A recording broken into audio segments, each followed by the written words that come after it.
Do you guys like this word? Extrema? It could be a maximum or a minimum. If it's like, so this is talking about you will either have a minimum or a maximum at a point, but if that's going to happen, it has to be at a critical number. So sometimes our critical numbers, remember, critical numbers were where our derivative was equal to 0 or our derivative did not exist. Okay, sometimes it's a nice rounded max or minimum, sometimes it was a sharp point max or minimum. But if something is not a critical number, it will not be a max or a min.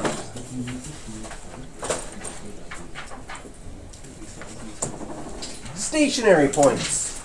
Stationary points are a special kind of critical number, but it's just where the derivative equals 0. Because when the derivative is equal to 0, remember derivatives find tangent lines, and if derivatives find slopes of tangent lines, and if the slope of my tangent line is flat, that means either your graph did this, in which case you would have a maximum, or your graph did this, in which case you would have a minimum, or your graph flattened out completely at that point, and that is called a stationary point of inflection. Inflection is a new word. An inflection point in calculus or on a graph is where your graph changes concavity, which we haven't studied yet either. Although we did a little bit in our one video about overestimates and underestimates. Do you remember Mr. Bean talking about concavity? This part of this red graph is concave down. It's so sad. And this part is concave up. So things are looking up, smiley face is concave up. Things are looking down, smiley face is concave down. And if a graph changes from concave up to concave down, or vice versa, we call that an inflection point. So lots of times graphs change concavity, right? Here's another graph. This would be the inflection point right there. You see, to the left of it, it's sad. To the right of it, it's happy. But this one would not be a stationary point because, wow, my line is off today, but my tangent line slope is not 0 at that point. But sometimes, like in the x-cubed graph, it is an inflection point and a stationary point, so we call it a stationary point of inflection. But most of the times, when your derivative is 0, you will have a maximum or minimum. But the diagram shows the 3 different possibilities.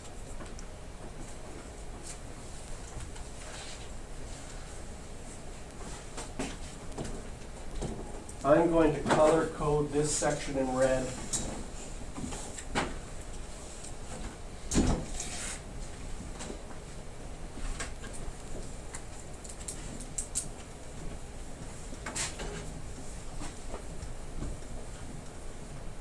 Now, obviously, if the gradient is 0, it could be a stationary point.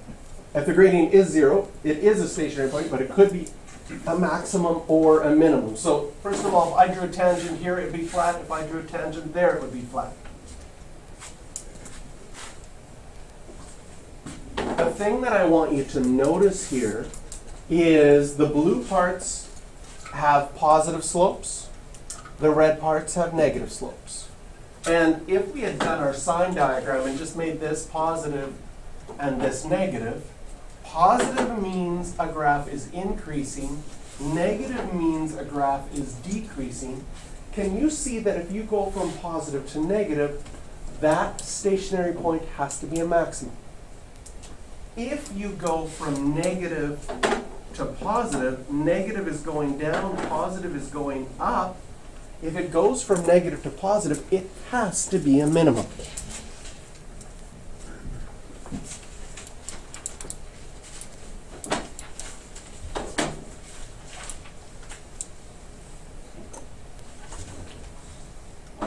Relative extrema, sometimes it's uses the word local extrema. That is a maximum or minimum just relative to a small area around it. An absolute or global extrema is the greatest value of a function wherever it could be. So sometimes they'll just say, hey, what is the maximum point of this parabola that's opening down? Well, then it would be the vertex. Some graphs, like an x-cubed graph, don't have a maximum or minimum because they go up or down forever. And sometimes they'll say, hey, let's look at this x-cubed graph, but only look at it from 1 to 7. Then it could have a maximum either in the middle, or it might have it at 7, or it might have it at 1.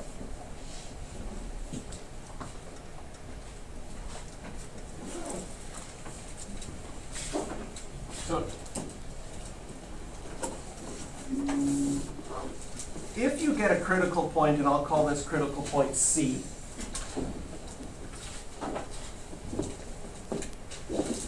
and before and after was both positive for your derivative, so I'll write just here f prime of x, because you plug it into your derivative, meaning that it's always increasing, that would be the situation where you have a stationary point of inflection.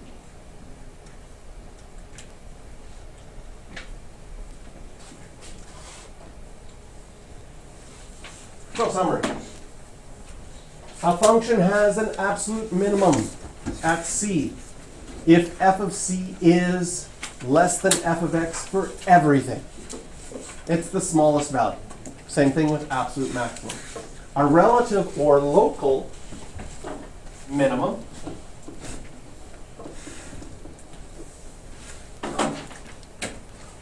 would mean that f of c is less than or equal to f of x for all x close by.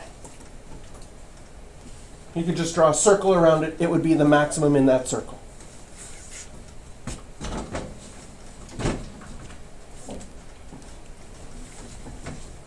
So those are called local maximums or local minimums.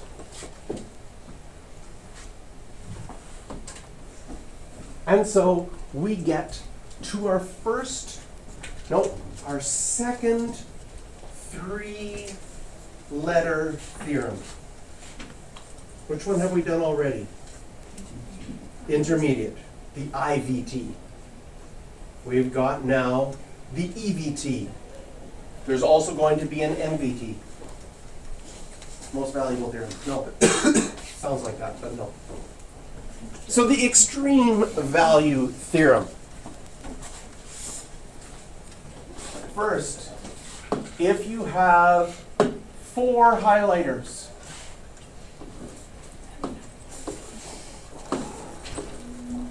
highlight the word there we go.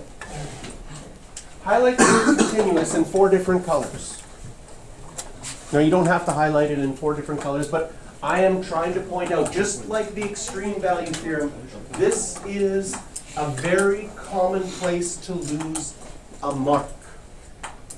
You are not allowed to use the extreme value theorem unless a function is continuous.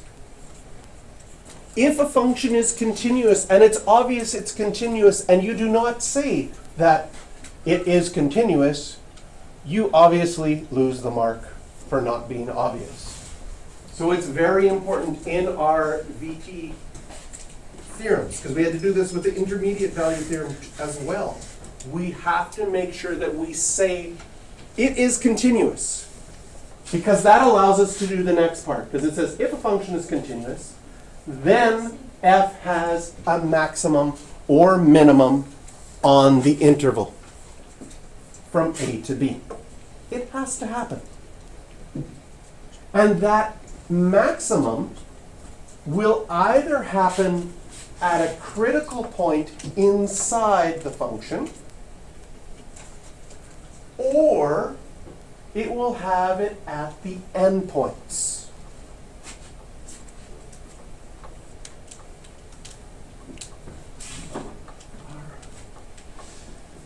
I learned this and I never used this word in my teaching before, but then someone was talking about it, and they have a word, endpoints and critical points together. They call them the candidate points. Because if I have A to B, here I'm going to draw a graph. Here is A, here is B. And I'm going to draw something continuous between A and B.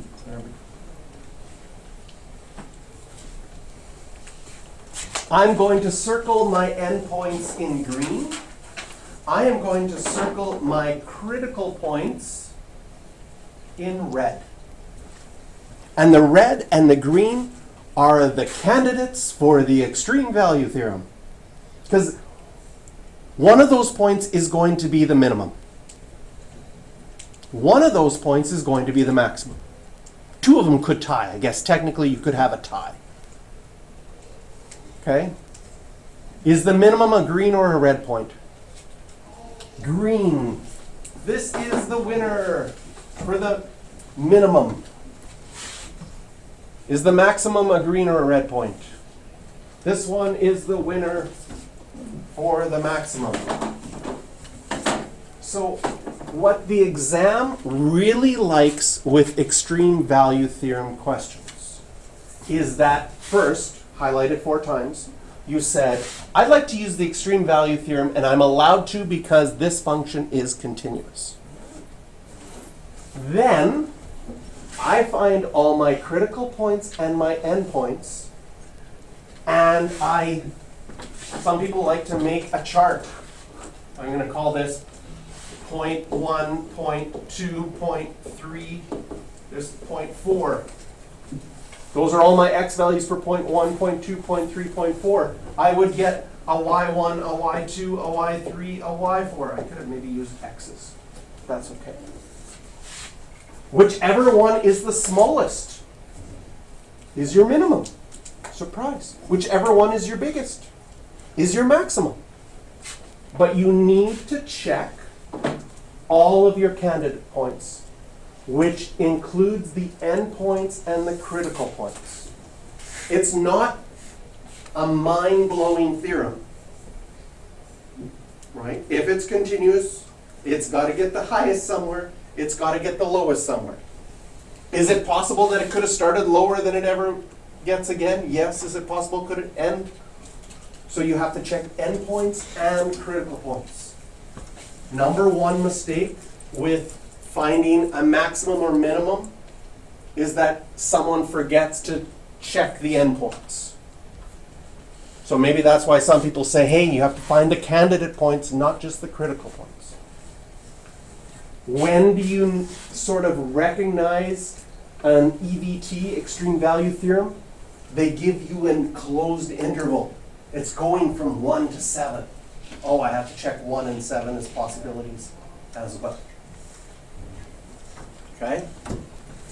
And of course, we're going to find out that there are simple EVT questions and then disguised EVT questions where you're in the middle of a question and you're sort of like, well, where would I go from here?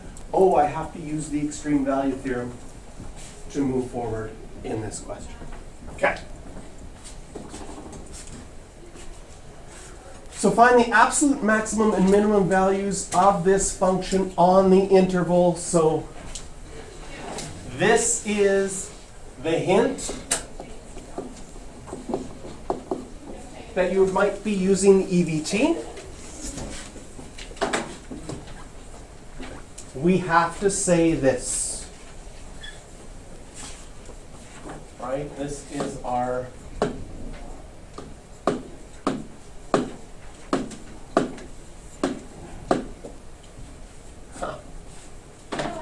fascinating. I'm just fascinated by the technology of the highlighter. Apparently, the green highlighter can go over anything, it looks like. Because the blue went behind it. Or does the blue just not change? I'm not sure. And then the purple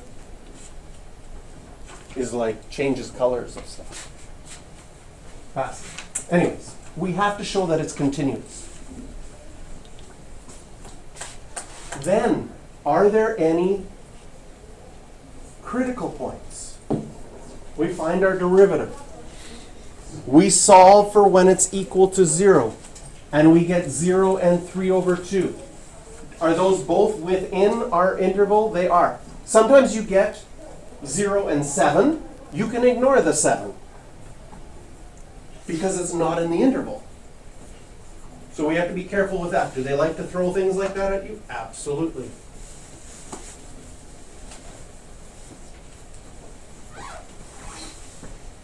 Because calculus is hard, and then calculus is extra hard if they go, and I want you paying extra attention while you're doing something hard. So we have to check all of our candidate points. Here, all 4 of them are. Sometimes you can make a chart. You find all 4. Which is the biggest one? I'm thinking 27. I'm thinking the negative one, since there's only one negative one, is the smallest. So absolute maximum, absolute minimum. Okay?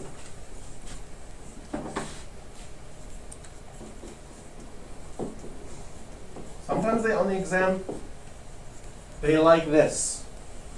Just saying, because of the EVT, extreme value theorem, or by the EVT, okay, have I done what I needed to do?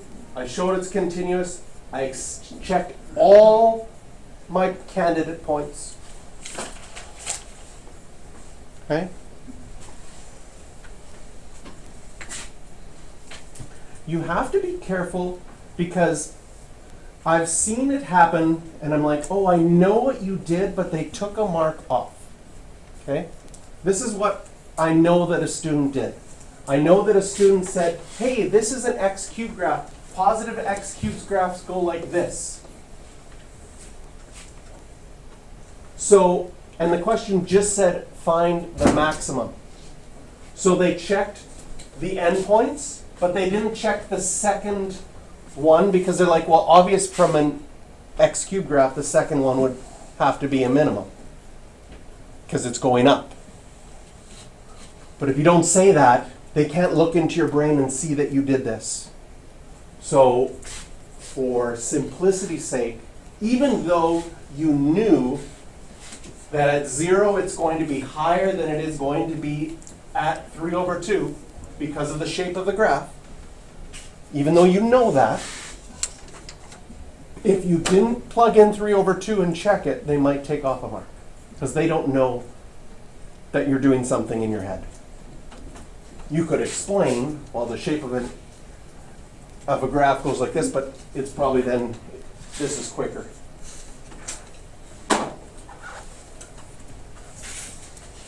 It's not the time and place to get frustrated with marking techniques and be like, I think you should mark it this way, so I want to, no. Okay. Let f be the function, f of x equals x minus 2 sine x. Find the intervals on which f is increasing and decreasing. Not an extreme value theorem question, just asking where it's going up and where it's going down. We can find increasing and decreasing from the derivative. So I'm going to find my derivative. I'm going to set it equal to 0 and find my critical points. Once I have my critical points, I'm going to put them on a sign diagram. And notice I included 0 and 2 pi because this graph ends. There are an infinite amount of places where cos of x is equal to 1/2, but I only have to look in quadrants 1 to 4. and get pi over 3 and 5 pi over 3. Would this question have been more annoying if they had said between 0 and 200 pi? Absolutely more annoying.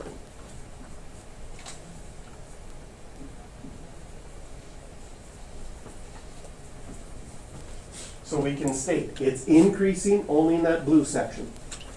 Again, we use round brackets because it is stationary at pi over 3 and 5 pi over 3.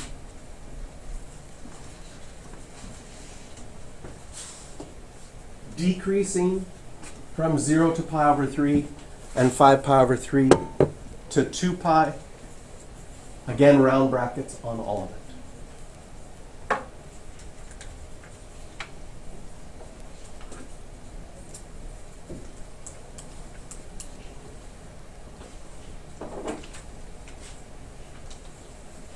Absolute minimum or maximum on an interval.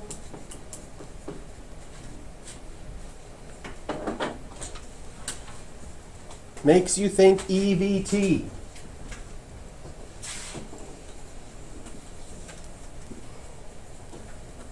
We have to check our candidate points, which you already have from A. So they sort of got you started on this question that you already had your candidate points, okay? And you would lose a mark for doing this, what I just did here. What did I forget? Yeah. Since f of x is continuous, you can use EVT.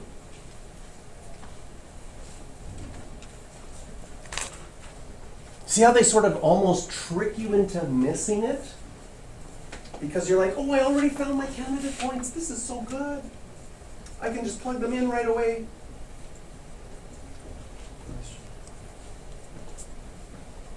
Yes? You have to justify why it's continuous? No.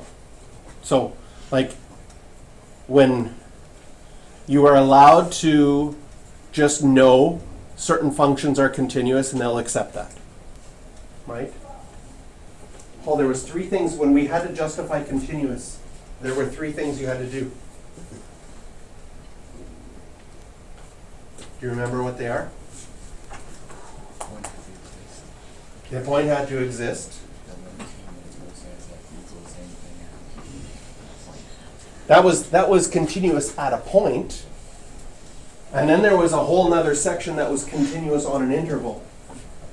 And it's really intuitively not hard, but to remember how to do it is really, it's like the steps are like, but no, you do not have to do a formal proof of continuous. You're allowed to assume that all the functions that you know, are continuous on their domain. All of the functions, so like a logarithmic graph is not continuous everywhere because it doesn't exist. You can't take logs of negative numbers.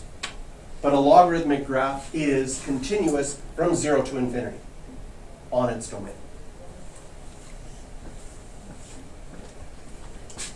So it is enough just to say that you can assume all polynomial functions are continuous, sinusoidal functions, sine and cos are continuous.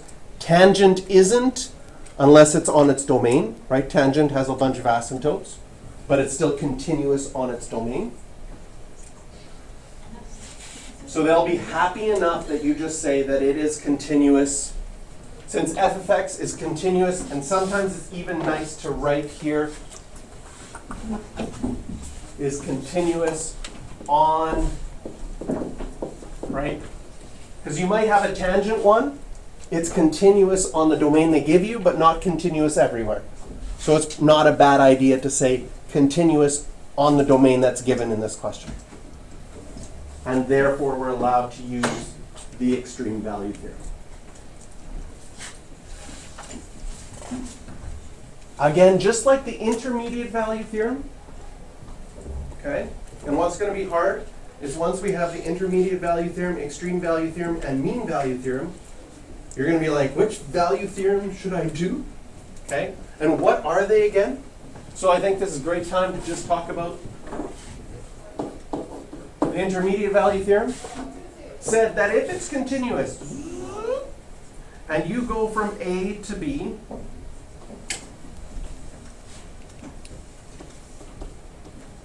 and then we would have f of A here, and f of B there, there must be somewhere in between A and B a C. Well, that's a bad point to choose C. That happens to be in between here, right? Like if I pick any f of C, there has to be a point where I hit that. I can't go from f of A up to f of B without hitting something in the middle. That's obvious. And these value theorem questions, when they're just explained, almost all of them are so commonsensical that you're like, why are we learning this?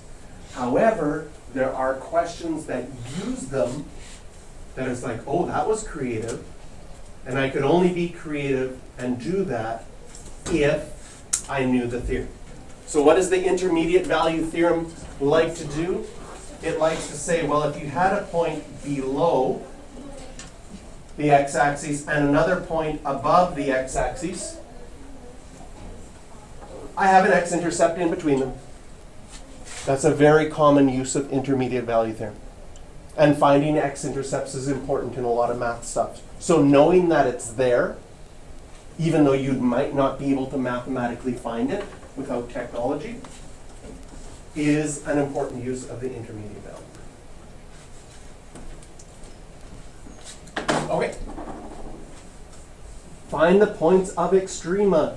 And it gives us right? So step one.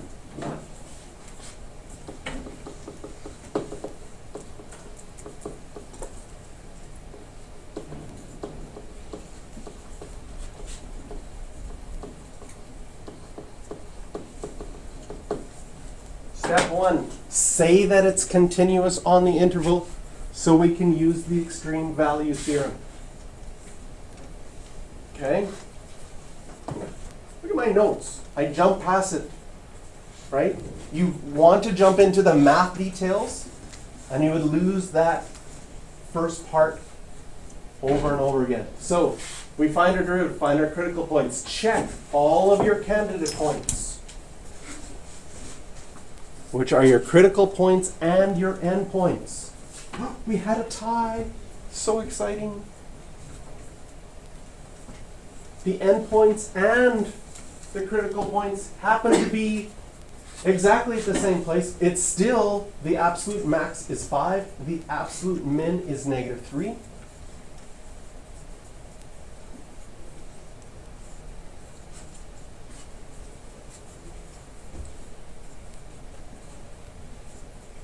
Ooh, I want to show you something cool on the calculator while you're writing this down. Oh, come on, calculator. I want to move you out of the way. There we go.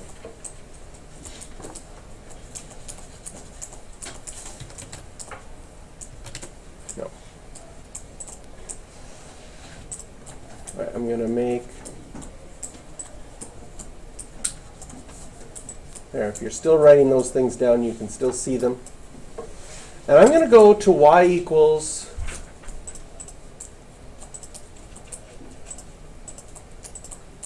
and I'm going to type in my equation 5 minus x squared minus 2x cubed. 5 minus x squared. And I might have shown this to you before, which is great. But if I hadn't,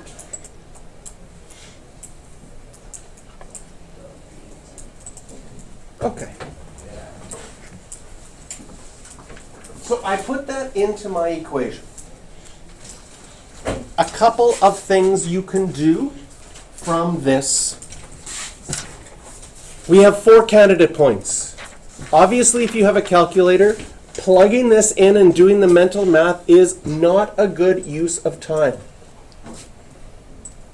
Time is important. Have you ever on a test come across a question that you didn't quite know how to do it and you had to think about it? Yes. Every single test, right?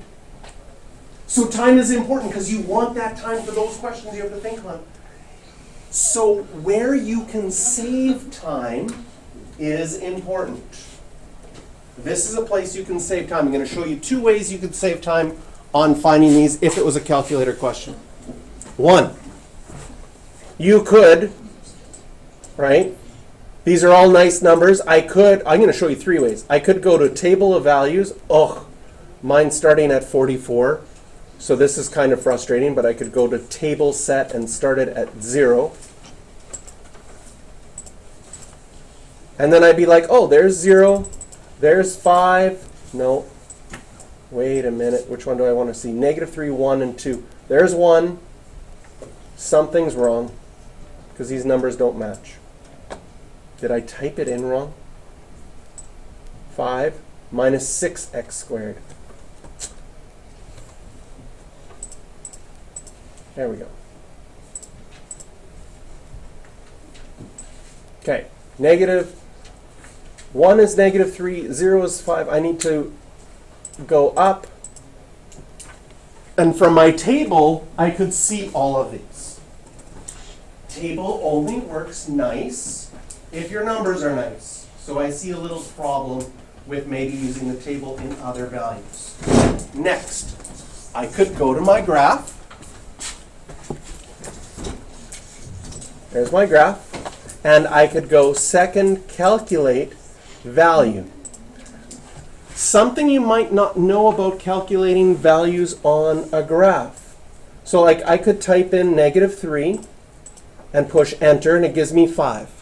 Did you know that without doing second calculate again, you could just say 0 and it finds that one, 1, and it finds that one, and -2, and it finds that one. Without having to do second calculate over and over again. Kind of nice.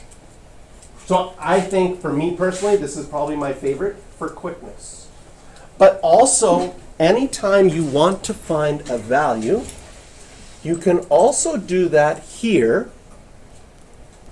by going, hit the alpha button, which allows you to go to all of your shortcut menus, and alpha F4 gets you to the variables. We typed our graph into y1. So y1 is my function. I can then put brackets and put in -3. This is like f of -3. I push enter. It tells me 5. That is a very helpful thing to use in a question. Because you might get a question like that saying, what's f of 2 plus f of 7.3? And you're like, ugh. Well, you could just do y1 of 2 plus y1 of 7.3, push enter, and just say on your test, I used my graphing calculator, got the answer. So all 3 of these are important and nice little shortcuts that you can use with your calculator. Okay. Next theorem, Rolle's theorem. Rolle's theorem is actually a special case of our next 3-letter theorem, the MBT. But here is the idea of Rolle's theorem. Suppose that f of x is, for highlighter time. 1, 2, 3, 4. There we go. Continuous, surprise, surprise, very important, on a closed interval from A to B. And underline this in 3 colors.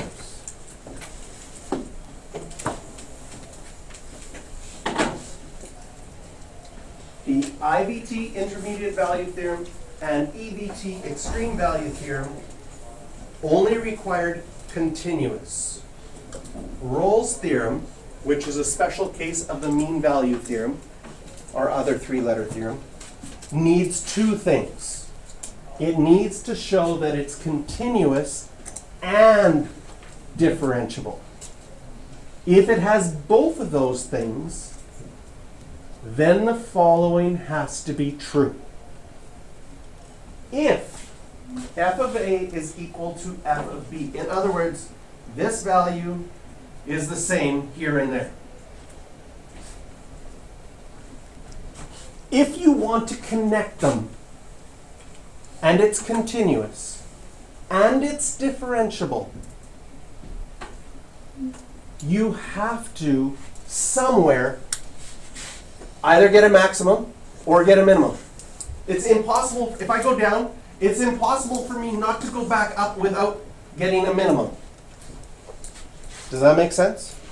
It's impossible if I go up to not come back down and get a maximum. I mean, I could have, like, this one has multiple maximums and one minimum. Possible too, but there has to be at least one in between there. Does that make sense?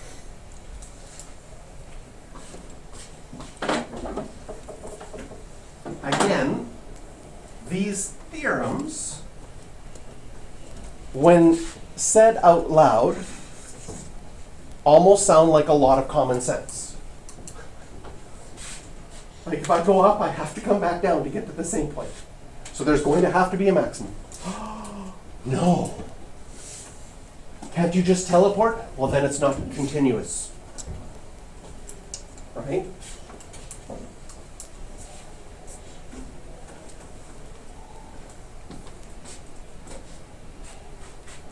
Why does it have to be differentiable? So you don't have one of these. Ouch! Sharp corner. Right? That sharp corner is a minimum, but the derivative does not exist there. And we want to say that there's a place where the derivative is equal to 0.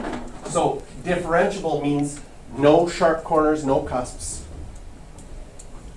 That's important as well. This is Rolle's theorem.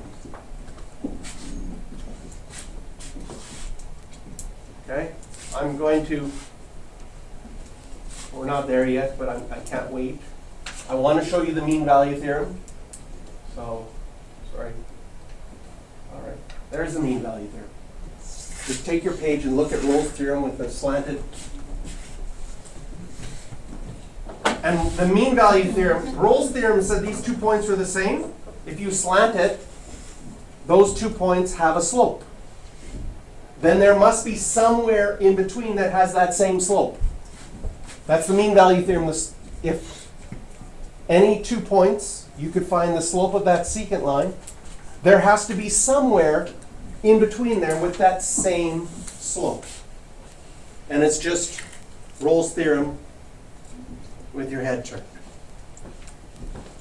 So much that some people never talk about Rolle's theorem because Rolle's theorem is just the mean value theorem. The mean value theorem turned.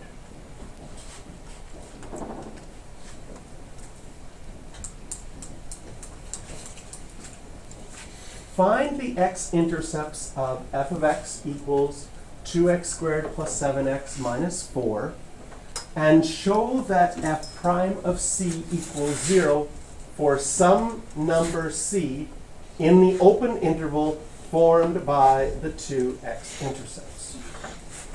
Whew. So how do we recognize that this is the mean value theorem or Rolle's theorem? Okay. Graphically, do I have a graph here? Graphically, this is what I have. I have 2 points where the y value is the same. If it is continuous, and if it is differentiable, then I can use Rolle's theorem or the mean value theorem. Okay? And we need this. Polynomials are continuous and differentiable everywhere. We have to stay both of those things in order to use the theorem. So this box is obvious and important. And even if you can't feel like, I'm not sure if it's continuous and differentiable, if you want to use the theorem, just say that it is. I shouldn't, like, this feels like I'm cheating a little bit.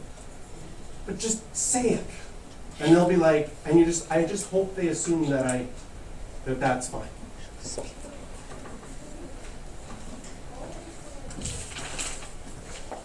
So if you want to use the theorem, you first have to say that it is continuous and differentiable. Then we find our x-intercepts by just plugging in 0. And we get a half and negative 4.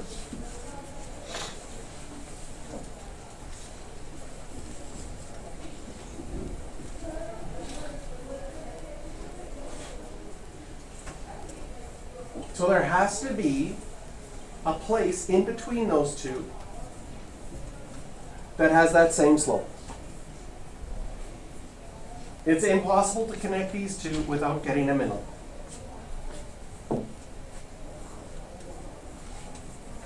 And sure enough, you could actually find that point by doing the derivative, setting it equal to 0. It happens at negative 7 over 4.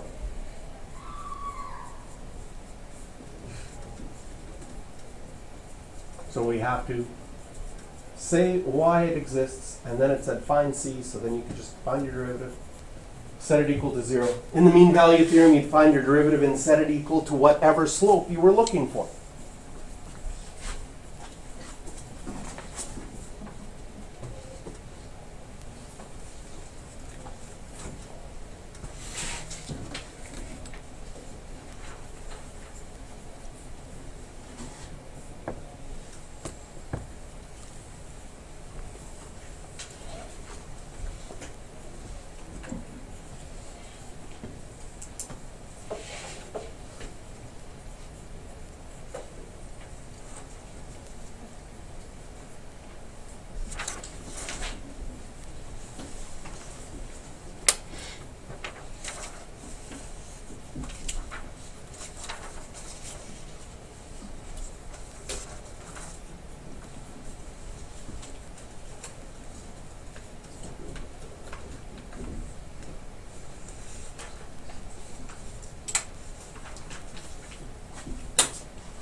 So let f be this function. Find all numbers c that satisfy the conclusion of Rolle's theorem for f such that f prime of c equals 0 on the closed interval from 0 to 3. So we have to say it's continuous and differentiable. That's true for all polynomials. F of 0 is 1 and f of 3 is 1. So since those values are the same, right? If you're going between them, there has to be values of c that equals 0.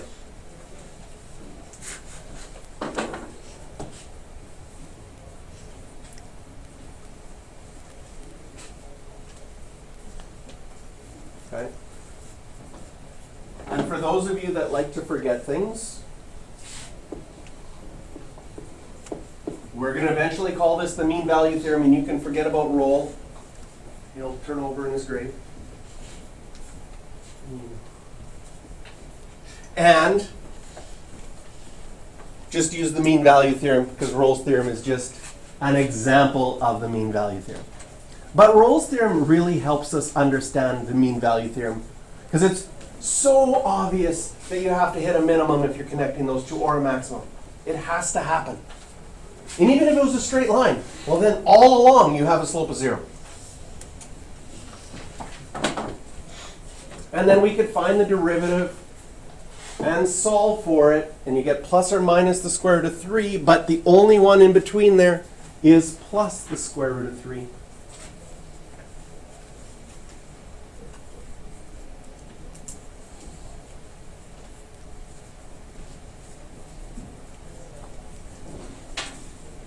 question, is the answer to the question here the point or just the root 3?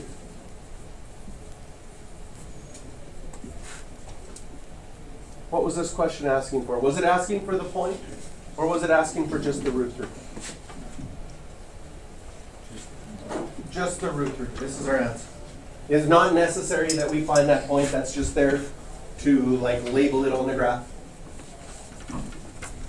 But it's something to read because if the question asks what are the coordinates of this point, then you would have to say the y value as well.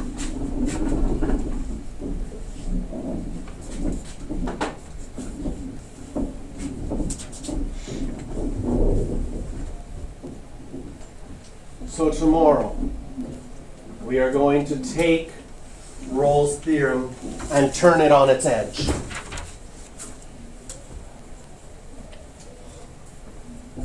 But I think like Rolle's theorem is so important because seeing the flatness is like obvious that there's a maximum. And then you just turn it and it's like, oh, well then if I go on a slope, there obviously has to be a slope. Does there have to be a maximum? No, I could have done this, right? But there would still be a point here that has that same tangent. And that's our mean value theorem. And you're going to have, someone's going to have to remind me that I make sure that I highlight this in 4 different colors. Blue.